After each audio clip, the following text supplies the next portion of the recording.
Marcos é o único dos evangelistas que registra esse fato. E eu quero aqui trazer para a nossa reflexão nessa noite, diante daquilo que o texto narra, daquilo que o texto diz a meu respeito e a seu respeito, porque você é importante.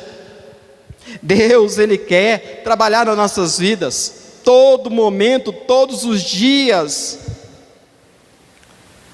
Encontraram? Marcos, capítulo 8. A princípio, nós vamos ler somente um verso. Posso ler? Posso dar referência? Versículo 25. 8:25. Marcos. Olha só que tremendo. Olha só que maravilha, que mistério de Deus. Então, novamente, lhe pôs as mãos nos olhos, e ele, passando a ver claramente, ficou restabelecido, e tudo distinguia de modo perfeito. Aleluia! Oh, maravilha! Deus, Ele quer sempre trazer algo novo. Ele quer tocar nas nossas vidas. Ele quer que nós venhamos ter claridade, distinguir tudo de uma forma perfeita, conforme Ele tem para cada um de nós. Esse homem pôde experimentar isso na sua vida, diante de uma enfermidade. Ele pôde experimentar na sua vida. E nós vamos tentar entrar no texto. Nós vemos aqui o que houve, o que aconteceu. Talvez você entrou aqui nessa noite precisando que Deus Ele lhe toque. Toque não somente nos seus olhos carnais, mas nos seus olhos espirituais. Talvez você entrou aqui nessa noite precisando ser restabelecido em alguma área da sua vida, como esse homem era às suas vistas. Talvez você entrou aqui precisando distinguir alguma coisa na sua vida de modo perfeito. Deus, Ele tem isso para nós. Nós vamos ouvir aqui um testemunho aqui nesta noite de um irmão. Para ele era uma coisa importante, mas talvez para nós é uma coisa talvez insignificante. Deus, Ele dá claridade diante daquilo que nós precisamos para as nossas vidas. Nós vamos começar a entrar no texto, no versículo de número 22. E o tema para essa reflexão nessa noite é: Jesus é a nossa esperança. Jesus é a sua esperança. Diante do quadro que se apresentar para a sua vida, Jesus sempre vai ser a sua, a minha, a nossa esperança, independente do caos que possa se instalar. No verso de número 22 da minha tradução, diz assim: então chegaram a Betsaida. Jesus e os seus discípulos chegaram a Betsaida. Betsaida significa casa de pesca. Ali naquele lugar era um lugar onde se pescava. Inclusive Filipe, André e Pedro eram desse lugar, porque eles eram pescadores. E aqui no verso 22 diz assim: então chegaram a Betsaida e lhe trouxeram um cego, rogando-lhe que o tocasse. Foi trago a Jesus. Jesus entrou naquele lugar, naquela aldeia, porque os versículos mais abaixo vai dizer que era uma aldeia, e Jesus ele entra com seus discípulos naquela aldeia. Ali havia pessoas, ali havia um homem cego. O texto não fala se é de nascença, o texto não fala, o texto só fala que havia um homem cego. Um homem cego, e esse homem nem expectativa de ir até Jesus ele não teve. Não é porque era cego, porque nós vemos em outros contextos que o cego Bartimeu, ele sabia que Jesus ia passar. Jesus, filho de Davi. Esse nem expectativa na sua vida ele tinha. Outros precisaram levá-lo até Jesus. O texto está aí. Então chegaram a Betsaida e lhe trouxeram um cego, rogando que lhe tocasse. Eles queriam simplesmente que Jesus tocasse nesse homem, para que ele recuperasse as suas vistas.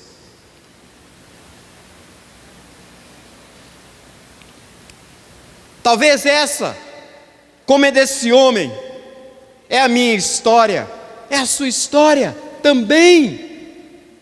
Alguém me trouxe, alguém te trouxe, ou alguém leva as pessoas. E aqui eles trouxeram esse homem a Jesus. E não é muito diferente a minha vida e a sua vida. A nossa história não é muito diferente desse homem, porque alguém nos trouxe. Ou nós levamos alguém a Jesus.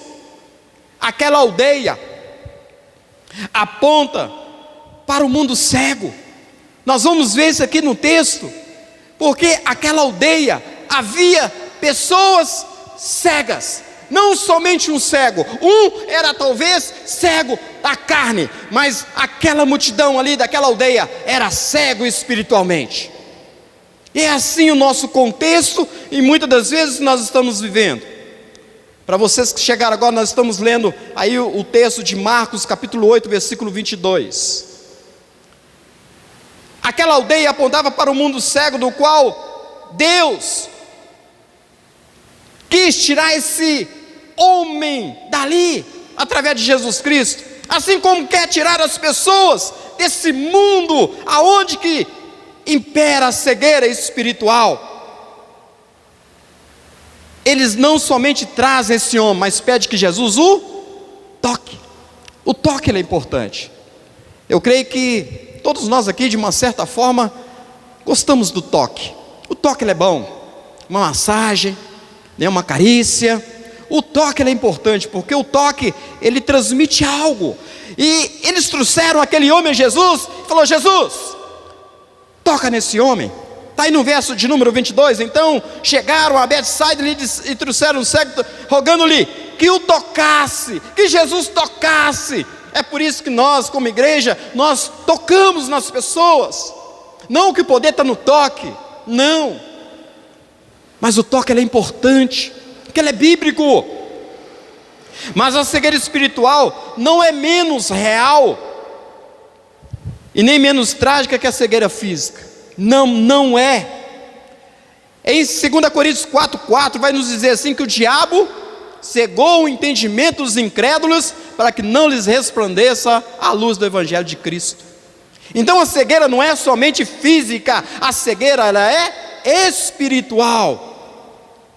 No segundo momento aqui, se no primeiro trouxeram um cego a Jesus, no versículo 22, no segundo momento Jesus realiza um milagre que ele é distinto, especial. Marcos é o único evangelista que narra essa história. Você não encontra essa história em outro lugar, nem para os evangelistas, porque Mateus, João, Lucas, quando a gente lê, e Marcos, quando a gente lê esses evangelhos, a gente percebe, o que eu estou lendo aqui em Mateus, eu já li em Marcos, ou já li em João, já li em Lucas, mas esse fato aqui ocorrido, ele só é registrado aqui, porque ele quer trazer também para nós uma lição nesta noite, uma lição. Então no segundo momento Jesus realiza um milagre distinto e especial, está aí no versículo de número 23, diz assim: Jesus, tomando o cego pela mão, levou-o para fora da aldeia, a aldeia aí, e aplicando-lhe saliva aos olhos, e impondo-lhe as mãos, perguntou-lhe: vês alguma coisa? Jesus gosta de dialogar, de conversar com o ser humano, com a sua criação. Nós encontramos aqui que Jesus tomou esse homem pela mão. Jesus aqui me mostra, o texto me mostra que há determinadas situações que Jesus quer te tirar do meio. Jesus poderia muito bem chegar para aquele homem e falar assim: seja curado, tocando ou não tocando, porque nós encontramos na Bíblia, nos evangelhos, que Jesus às vezes nem precisou tocar nas pessoas, ele liberou uma palavra: vai.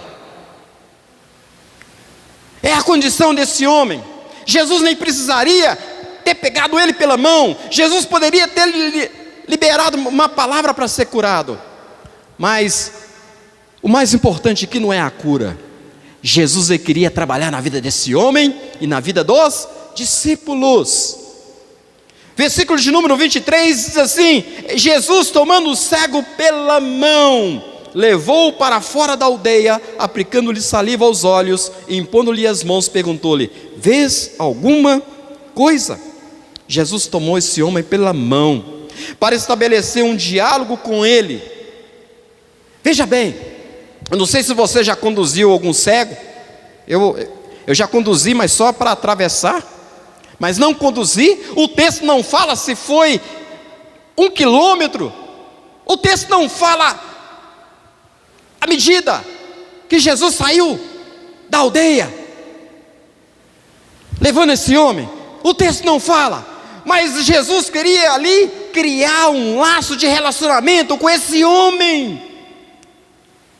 Qual cego que, se você pegá-lo pela mão e ele não te conhece, ele vai deixar você conduzir a ele? Não vai não. Onde você está me levando? É cego. Para onde você está me levando? Então Jesus aqui, quando pega esse homem pela mão, o tira da aldeia, Jesus ali estava criando e quebrando barreiras na vida desse homem. Jesus faz assim conosco. Às vezes Jesus quer nos pegar pela mão, e nós não queremos ser conduzidos por Jesus pelas mãos. Jesus quer criar um laço de relacionamento, de confiança.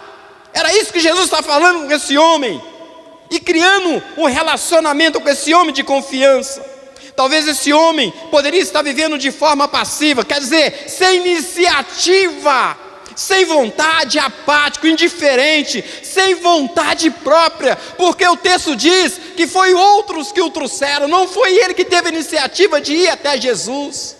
Não. Por isso que eu falo que se confunde muito com a nossa história. Alguém te trouxe, alguém me trouxe, ou nós levamos outros a Cristo. E assim é com esse homem. Jesus levou o cego para fora da aldeia, porque não queria que a multidão visse apenas como um operador de milagres. Não. Se fosse para curar ali, Jesus curaria aquele homem, ficaria registrado e a história acabou. Mas a história não acaba, a história continua. Jesus tira esse homem da multidão, daquela aldeia, e o leva. Jesus não queria ali, naquele momento, receber aplausos. Não, Jesus tinha uma lição para nos ensinar, como ensinou os seus discípulos aquele homem. Jesus utiliza a forma que é fora do comum, e é isso que Jesus faz comigo e com você. Jesus sempre vai usar de formas especiais para chamar a sua atenção. Sempre. Não desespere diante daquilo que acontece na sua vida. Jesus, ele tem a multiforme sabedoria, como nós abrimos aqui o culto. O Senhor faz o teu caminho na tormenta e na tempestade. Quando Deus tem para operar algo, Ele opera, independente, porque muitas das vezes nós queremos desse jeito, dessa forma. Não, e Deus faz de outra forma. Deus te abençoa de outra forma, como abençoou a vida desse homem. Jesus aplica saliva em seus olhos e lhe impõe as mãos. Há 3 semanas atrás, eu e Regina, nós fomos visitar a irmã dela, que está passando por um momento oncológico. E ao chegar ali, eu falei: eu vou orar por você, mas antes de orar eu quero ler um texto de um cego de nascença. Aí ela cortou a minha fala e falou assim: quando Jesus cuspiu no chão, fez lodo e tocou nos olhos. Eu falei: Jesus ele fez lodo com a sua saliva e tocou, mas não é essa passagem. É essa passagem que eu estou lendo para vocês aqui. Há 3 semanas atrás eu li e ministrei ela naquela casa. Eu falei: Jesus, ele aplicou saliva. Então Jesus, ele tem meios para agir nas nossas vidas, seja ela como ele desejar. É tão interessante que a Bíblia pelo menos narra 7 cegos, e Jesus, em cada um deles, Jesus usa formas diferenciadas para curar os cegos. Foi esse que eu falei, está aí no livro de Marcos, num capítulo João 9,6, Jesus cospe na terra, faz lodo com os dedos, toca nos olhos daquele homem cego de nascença, e manda o lavar no tanque de Siloé, e ele é curado. Outro momento, está aí no capítulo 7 de Marcos, que havia, não um cego, mas havia um homem que ele era gago, ele era surdo. Jesus pega a sua saliva e toca na língua desse homem. Está aí no capítulo 7. E esse homem então fala, Jesus toca na sua audição, ele começa a ouvir, e em três momentos pelo menos Jesus usa saliva para curar. Não que a saliva tinha um poder, mas havia naquele contexto uma crença de que a saliva ela era poderosa para curar as pessoas. Há comentaristas bíblicos que pegam o texto, que vai na história, e alguns comentaristas que falam que naquela época a saliva ela curava pessoas, mas isso não é comprovado cientificamente, que a saliva cura. Mas a saliva, ela tem um teor importante na nossa boca. A saliva, ela era considerada, na época, como um remédio para os olhos. O mundo antigo tinha essa crença. Hoje, na nossa atualidade, atualmente já se utiliza a saliva para detectar várias coisas, porque tem muitos exames que são feitos hoje, que eles são muito invasivos, não é? Muito invasivos para descobrir uma enfermidade, uma doença, uma moléstia, seja lá o que for. É muito invasivo, né? Tem aqui a irmã Sandra lá atrás, tem aqui a irmã Sueli, são enfermeiras aí, não é? Talvez já fizeram alguns procedimentos, acho que é só as duas aqui, fizeram alguns procedimentos que são invasivos, mas hoje se colhe o quê? Um palitinho, né? Algodãozinho, se colhe. Nós vimos isso na Covid, não foi? Se pegava, se colhia saliva para saber se nós temos o quê? Se tinha Covid. Então a saliva, ela tem um teor importante, e Jesus ele pega justamente a saliva para curar aquele homem. Jesus ele pega a saliva. Então, através da saliva, nós podemos descobrir várias coisas hoje na vida do ser humano. Como, por exemplo, eu peguei aqui, detectar aquela pessoa que ingere álcool, que ingere drogas ilícitas.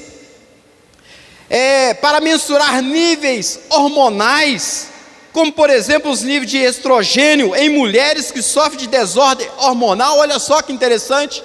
Através da saliva, já consegue se detectar endometriose, e para diagnosticar o vírus, o HIV, através da saliva. Não precisa mais de ser uma forma invasiva. E além do mais, a saliva na nossa boca, ela tem alguns benefícios. A saliva, ela protege os nossos dentes. Não sei se você já pesquisou, se alguém já te falou, a saliva tem essa capacidade de proteger a nossa cárie dentária. Mas mesmo assim nós precisamos escovar, precisamos usar o fio dental, o enxaguante e etc. A saliva, ela tem a capacidade também de nos proteger em relação, ou nos proteger, ou proporcionar para nós mastigarmos o alimento. Você já viu que tem aquele biscoito quebra-quebra, né? Gostoso, não é? Vai, Vera, não sei se você gosta. O biscoito quebra-quebra a gente coloca na boca. Quem faz o papel? É a saliva. Dissolve ele e faz aquele bolo para a gente engolir. Então a saliva tem essa capacidade de nos ajudar na nossa questão biológica, fisiológica. A saliva também tem a capacidade de ajudar a curar feridas na nossa boca. Eu não sei se você já ouviu, principalmente eu, quando eu era criança, quando eu machucava, que dava aquele ralado, eu pegava o quê? O cuspe e passava no lugar. E ninguém nunca me ensinou isso. A gente vê as pessoas fazendo, eu também vou fazer. E não é que o negócio, parece que o negócio dá aquele refrigério, não é? Passa o cuspe naquele local. E a saliva tem outros benefícios. E o último benefício que eu quero mencionar aqui é que a saliva, ela impede de bactérias de entrar no nosso organismo. Nem todas, porque tem umas que são mais resistentes do que a saliva e consegue penetrar no nosso organismo. Mas a saliva tem essa capacidade também de evitar algumas bactérias de entrar no nosso organismo. Olha só que interessante. E Jesus ele pega justamente a saliva para curar a vida daquele homem. Não que a saliva ela tinha poder, porque o poder está no nome de Jesus. O poder de Jesus é o Jesus que tem todo o poder para operar. Mas Jesus ele usa meios pedagógicos para ensinar, e assim ele ensinou aquele homem ali. Jesus usa algo que se percebe pelo tato para despertar nesse homem a fé. Jesus estava trabalhando nesse homem na questão da fé, porque o texto me mostra aqui que esse homem não tinha expectativa nenhuma de ser curado. No entanto, ele foi levado. Toda a ação foi de Jesus, toda. Jesus pegou pela mão, Jesus pegou saliva, tocou nos seus olhos, Jesus impôs as mãos. Todo o processo foi Jesus que realizou. É isso que Jesus quer fazer nas nossas vidas. Jesus quer que nós venhamos depender dele totalmente. No terceiro e último momento aqui que eu encontro aqui, a cura aqui, ela foi de forma progressiva. Por quê? É interessante. Por que essa cura é a única cura aqui dos evangelhos que ela foi progressiva? Jesus perdeu o poder? Ele estava fraquinho? Não. Jesus quer nos ensinar, meu irmão, minha irmã. Jesus sempre quer nos ensinar algo. No livro de Marcos, capítulo 8, versículo 22, 23, até mais adiante. Jesus, no versículo 24, diz assim na minha tradução. Olha aí, acompanhe comigo. Este, recobrando a vista, respondeu: vejo homens, porque como árvores o vejo andando. Versículo 25. Então novamente lhe impôs as mãos nos olhos, e ele, passando a ver claramente, ficou restabelecido, e tudo distinguia de modo perfeito. Olha só que interessante. Certamente Jesus usou esse método como meio pedagógico. Por quê? Por quê? Volta aí alguns versículos antes desse, vamos ver o contexto, por que Jesus ele fala aqui sobre, pega esse homem. Olha no versículo 14, que nós não lemos. Versículo 14. Rodrigo, dá para você sentar aqui na frente, rapidinho? Olha o versículo 14 comigo. Ora, aconteceu que eles esqueceram de levar pães, e no barco não tinham consigo senão um só. Veja bem, o capítulo 8 de Marcos abre a história narrando que Jesus fez o quê? A multiplicação de pães. Quando eles entram no barco, eles esqueceram os pães. Eles não levaram os pães. No capítulo 8, no versículo 8, vai dizer que sobraram quantos cestos? 8. Diz assim: comeram e se fartaram, e dos pedaços restantes recolheram 7 cestos. Eles esqueceram os pães para trás.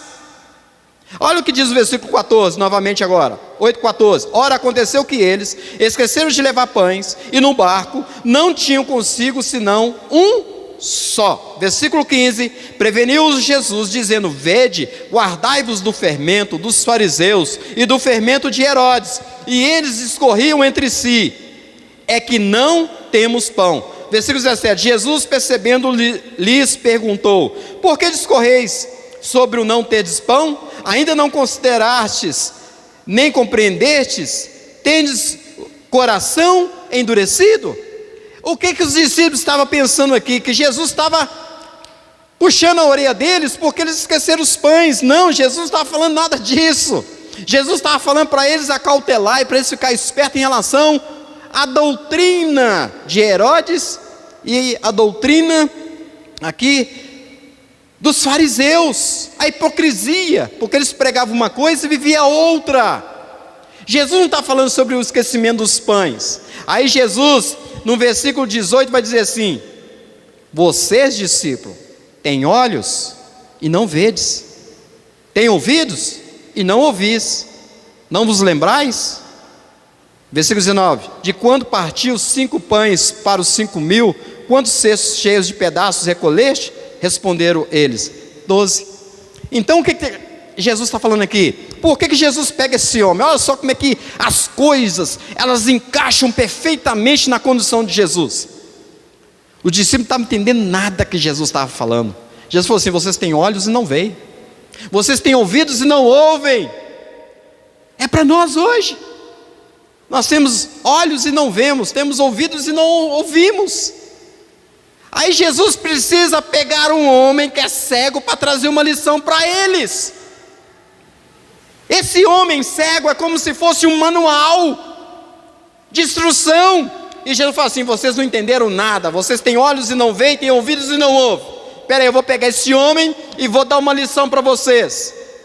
Olha só que interessante, por isso que Jesus pega esse homem para curá-lo, porque eles não estavam entendendo nada. Aleluia. É evidente que podemos ter uma visão distorcida. Aqui o texto fala assim, no versículo 24: este recobrando a vista, agora 8:24 diz assim: este recobrando a vista, respondeu: vejo homens, porque como árvores o vejo andando. Olha só, Jesus não curou assim, de imediato.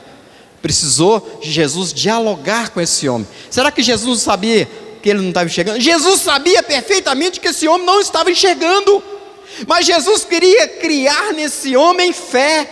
Jesus queria criar nesse homem o entendimento dele mesmo, ele que precisaria despertar. Por isso que Jesus dialoga com ele. Fala assim: então recobrando a vista respondeu: vejo homens, porque como árvores vejo andando. Homens não são árvores, árvores são árvores e homens são homens, são pessoas. Uma coisa é uma coisa, outra coisa é outra coisa. E Jesus aqui tem um diálogo com ele, com esse homem. Para quê? Tirar a visão distorcida dele. É isso que eu estou falando, discípulos, vocês aqui, vocês precisam tirar a visão distorcida que vocês têm. Eu estou falando de Herodes, estou falando dos fariseus, e vocês estão lá na multiplicação dos pães. Não é isso não. Eu estou falando da hipocrisia, eu estou falando da falsa religião. É isso. Jesus estava querendo ali mostrar não somente a questão humana, abrir os olhos, mas de uma questão espiritual. É isso que Deus quer para nós. Às vezes nós estamos com os nossos olhos ainda espirituais fechados. E Jesus queria aqui mostrar para eles algo diferente. Ninguém vê toda a verdade de Deus de forma imediata, compreendo, com certeza. Quando nós nascemos no Evangelho, há um processo, até nos amadurecermos, há todo um processo. E Jesus aqui queria mostrar para esse homem que para ele não é somente receber a benção. Para chegar na benção, precisa de processos. Para chegar na bênção, preciso de processos. Talvez a bênção não chegou na sua vida, na minha vida, porque nós estamos no processo. Jesus poderia muito bem, lá na aldeia, ter curado esse homem, mas não, Jesus pega esse homem, aí a forma pedagógica, o tirou da aldeia, levou para fora da aldeia, pegou saliva, tocou nos seus olhos, impôs as mãos, pergunta a ele o que ele está vendo, ele fala que está vendo homens como árvores. Embora tocado por Jesus, esse homem vê os homens andando como árvores, pois seu discernimento ainda era vago e incerto. É por isso que muitas vezes nós temos muitas pessoas nas igrejas que só vem e vai. Por quê? Porque ainda não teve aquele despertar espiritual. Precisa do despertar espiritual, como esse homem teve, como Jesus estava explicando para os seus discípulos. Ou seja, esse homem vê homem como árvores. Ele não tinha pleno discernimento e por isso fazia uma confusão. Talvez nós estamos também sem discernimento das coisas espirituais e até mesmo das coisas naturais da vida. Precisamos do despertamento do Senhor. Hoje, pode estar faltando discernimento para muitas pessoas que reduzem as pessoas também, desconsiderando o seu estado emocional, psicológico e etc. É evidente que precisamos de um segundo toque de Jesus. Olha o versículo 25. Então novamente lhe impôs as mãos nos olhos, e ele, passando a ver claramente, ficou restabelecido e tudo distinguia de modo perfeito. Vai ter momento nas nossas vidas, nós vamos precisar do segundo toque de Jesus Cristo. Vou abrir um parênteses. Rodrigo, eu vou deixar você falar rapidinho. Vem cá, eu te abraço, eu te ajudo. Olha só que interessante. O Rodrigo, ele me procurou aí, acho que 2 ou 3 quinta-feiras para trás. Ele falou: presbítero Ricardo, o meu dedo estava assim assado. Ele vai contar aqui rapidinho. É porque não gosta de ficar na frente, mas vou apoiá-lo aqui. Olha só o que Deus faz. Boa noite, irmãos. Graça e paz, amém? 2017, eu tive uma pancada no meu dedo, o maior de todos, e meu dedo ele ficou torto e ele perdeu o movimento dele, 2017. E quando foi agora no mês de abril agora, início do mês, eu estava aqui no culto de quinta-feira e eu tive um diálogo com o Senhor, que meu dedo não movimentava. E para mim tocar violão sem esse dedo, irmãos, nossa, estava horrível. E eu cheguei para o Senhor e falei assim: Senhor, eu não negligenciei nem um dia de estar aqui na escala, de estar aqui tocando violão. Eu estou fazendo um esforço para me dedilhar com esse dedinho, que é muito difícil. Vocês não têm noção, irmãos, quem toca violão sabe o que é dedilhar com esse dedo. Porque o maior de todos não funcionava, ele não dobrava. Eu falei com o Senhor isso, só falei isso. Falei: Senhor, eu queria que o Senhor olhasse para o meu dedo e o Senhor restabelecesse meu dedo. E orei aqui, depois fui embora para casa. Aí quando eu cheguei em casa, eu peguei o violão, aí eu estava tocando, fui treinar. Aí passou, acho que eu tinha uns 40 minutos que eu já estava tocando e meu dedo movimentando, aí eu percebi que meu dedo voltou a movimentar. Aí agora, para a glória de Deus, eu consigo dobrar ele, que ele não dobrava. Fiquei 7 anos com ele sem dobrar. Para a glória de Deus. Aleluia. Aleluia. Aleluia. Aleluia. É progressivo. Tem cura que vai ser progressiva nas nossas vidas, mas tudo tem um processo. Durante 7 anos, teve um processo. Você pode colocar de pé no seu lugar?